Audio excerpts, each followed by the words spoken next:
What's up, Vikings fans? Welcome back to another edition of Vikings Spin. I'm your host, Jason, and we're coming at you tonight with a new episode here regarding if the Vikings should consider trading for Redskins disgruntled left tackle Trent Williams, the seven-time Pro Bowler. He has made the Pro Bowl in consecutive seasons dating all the way back to 2012 and as recently as last season. So he's been a very consistent, elite left tackle. You could say the best left tackle in the NFL. And what kind of motivated me to take a second look at this because I've seen there's been videos put out by others in Vikings media about Trent Williams and considering trading for him. Good proposal was put out by Andy Carlson. Realistic Randy's talking about it as well. And I've kind of come up with my own proposal, a little bit modified from what's been thrown out there, that I think would be suitable for the Vikings. But I wanted to talk about what sort of motivated me to take a second look at this first. Today I was actually out and doing some shopping, and I came across a magazine that has the predictions for the upcoming season for the football teams. It accounts for all the draft picks and everything, so it's got the latest roster. And it said, the opinion was that the Vikings were good enough to take back the North after adding Gary Kubiak to the staff, switching to a system that's going to fit the Vikings players better than last year, having a more balanced offense. They acknowledge the offensive line's been upgraded with the addition of Garrett Bradbury and Josh Klein, Brian O'Neill going into his second season, but they still didn't think the offensive line was good enough to win the Super Bowl. So with that said, you look at the Vikings offensive line, and Reiff is a decent player, but can the Vikings improve on him if they were to get Trent Williams? Oh, definitely. Williams would definitely take the Vikings offensive line to the next step with providing an elite left tackle.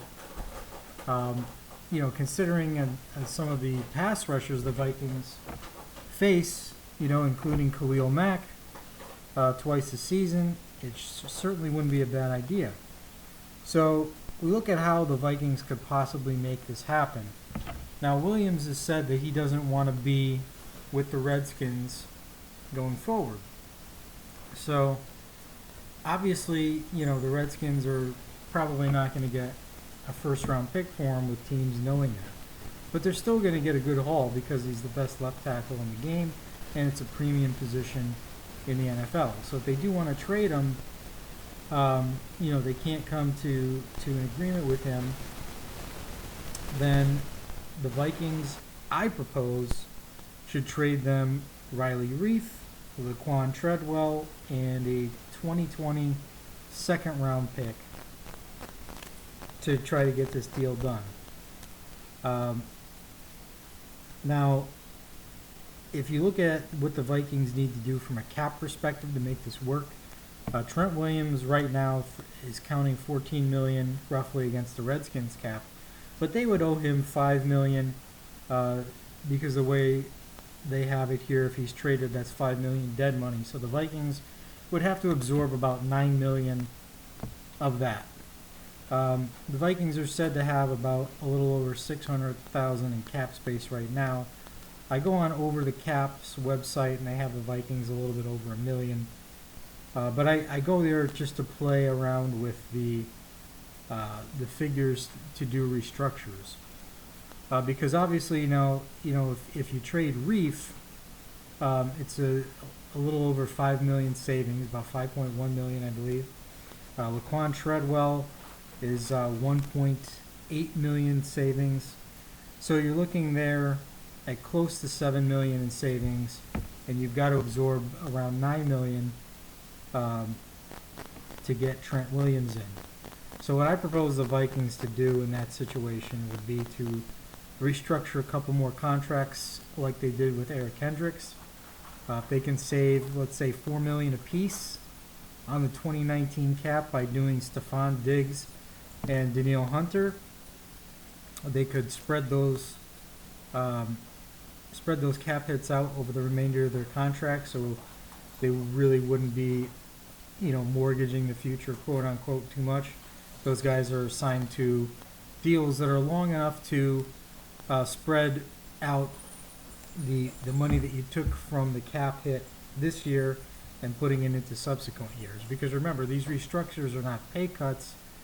You're going to pay them that money, but you're just restructuring the way that you're paying it to them. And the Vikings do have those automatic base salary to signing bonus conversions built into those two contracts. Those are two of the ones that they do have those in. So they could do that with Diggs and Hunter. And if they were going to do this trade, then they should. Now, that would open up, because they'd be around $2 million, $2.5 million, or $1.5 million short. So if you give them another $8 million, now you're 600, you're about 6.5 above the cap, and that's plenty to account for when you have to, do the whole 53-man roster plus the practice squad, have a little bit for in case of an injury or rollover for next year. So you got all that accounted for if you do those two moves. You might even be able to create a little bit more space if you want to by redoing Trent Williams' deal to where you can get him. Because he's looking for more guaranteed money in his deal, so you can guarantee him a little bit more money over the first couple years in exchange for lowering the cap hit, and then have his higher hits in the latter years of the deal. So the Vikings could look at doing something like that, and they wouldn't have to give up Kyle Rudolph, so they can keep their two tight end set advantage, which I think is going to be really important for them. So that's a way that I came up with doing it without trading anyone like Kyle Rudolph or Trey Waynes, where it's going to weaken another part of your team.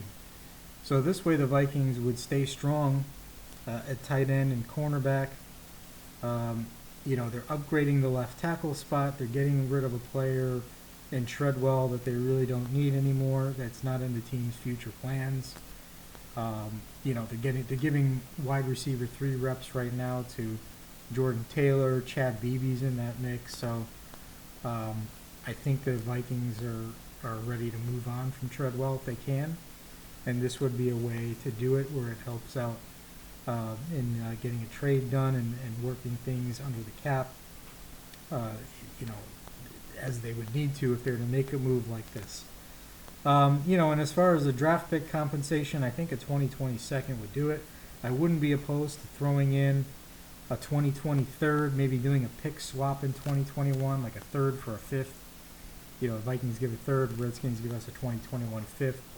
Something along those lines, I think, would be a deal that could make sense for both teams, especially if the Redskins are getting to the point where, Williams just wants out of there. There's a myriad of reasons, anywhere from he's not satisfied in terms of the guaranteed money in the rest of his contract to he was upset the way they handled a medical procedure that he had recently.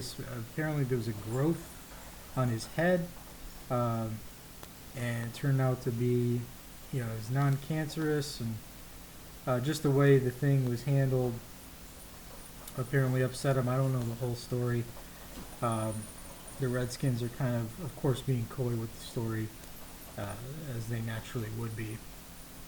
Williams hasn't really spoken in depth about what his grievances are, just that the fact that he has grievances and doesn't want to report right now for their off-season program. It should get interesting with him when it's approaching training camp, if he's still not in there.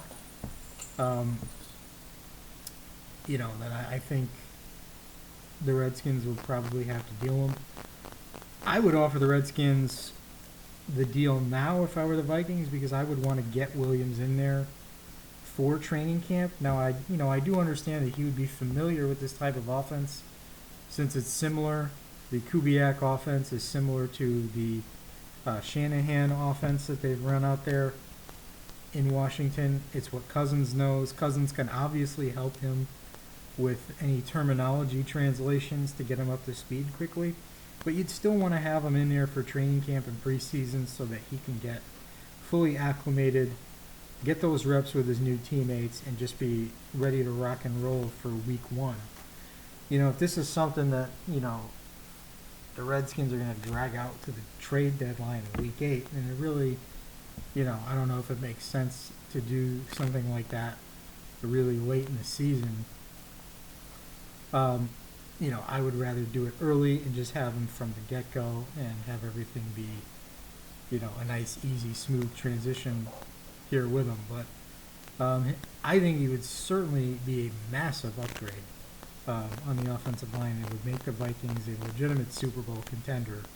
Not just they can make the playoffs and, maybe win a game. Now you're talking about a Super Bowl quality team. And as far as the ramifications for what the Vikings are looking at going forward, you might say, well, if they take on Williams, they're going to take on another contract in the future. But, you're looking at next year, you're probably going to be able to re-sign maybe 1 to 2 tops of the guys that you have coming up in Stephen Weatherly, Trey Waynes, Mackenzie Alexander, and Anthony Harris. You might be able to get, those guys in there anyways, if you do a couple more restructures next season. Maybe Harrison Smith or Linval Joseph. We don't know what now. Maybe will Griffin take another pay reduction? Do you do a extension with him as a Viking for life, and he cuts his cap hit in half next season? Kind of depends on how things go this season. You're looking at guys like Xavier Rhodes. It's all going to depend on what happens, with his performance. But there's ways to keep these guys, for the future, to keep most of them in the fold in the future and still have Trent Williams, because you're going to have to replace at least, 1 or 2 of these guys, probably at least 2 of these guys, next year in the draft. So if you don't take, a lot of people were along the lines of thinking, well, if they kept Riley Reiff, then this would be probably Reiff's last season and they draft a left tackle. Well, then maybe instead of drafting a left tackle, then you're drafting a cornerback if you can't re-sign Waynes next year. And then maybe your next selection is, another cornerback if you can't get Mackenzie Alexander back in here. Because you've got Mike Hughes is going to be ready to take over for one of them. So even if you lost 2 of them, you could put Hughes in there to replace one, and then take another draft pick to replace the other. So it just depends on what direction you want to go, as in, what veteran do you want to have signed long term? Do you want to have Trent Williams signed long term, who's the best left tackle in the game, or do you want Trey Waynes signed long term, who is just a serviceable cornerback? I'd rather be looking to the draft to replace Waynes than having to, put all the chips in on drafting a left tackle, because a lot of left tackles flame out, and who knows? I mean, if the Vikings do well this season and get, does that mean Gary Kubiak, gets an OC job next year and he takes Rick Dennison with him, and now all of a sudden you don't have that all-star offensive line kind of developmental coaching staff that you want, when you're drafting a rookie left tackle. Now, if you've got Trent Williams, you can kind of absorb that blow. Grooming young defensive backs doesn't really concern me with Mike Zimmer on staff, and he's signed through 2020, so you've got him under contract next year, and he's got a great history of developing defensive backs. So I'm pretty confident that that he'd be able to do that with a rookie. So, those are my thoughts on it. Let me know what you guys think, about this Trent Williams trade. Do you think they should do it? What kind of compensation do you think they should give up? Do you think they should not do it and just roll with the roster of what they have? Let me know in the comments section. Don't forget to follow us, Vikings Spin, on Facebook, Twitter. Encourage others to subscribe to our YouTube channel. We're partnering with websites like Purple PTSD and Viking Horn as well for our content, so don't forget to check them out too. And we will see you next time. Take care.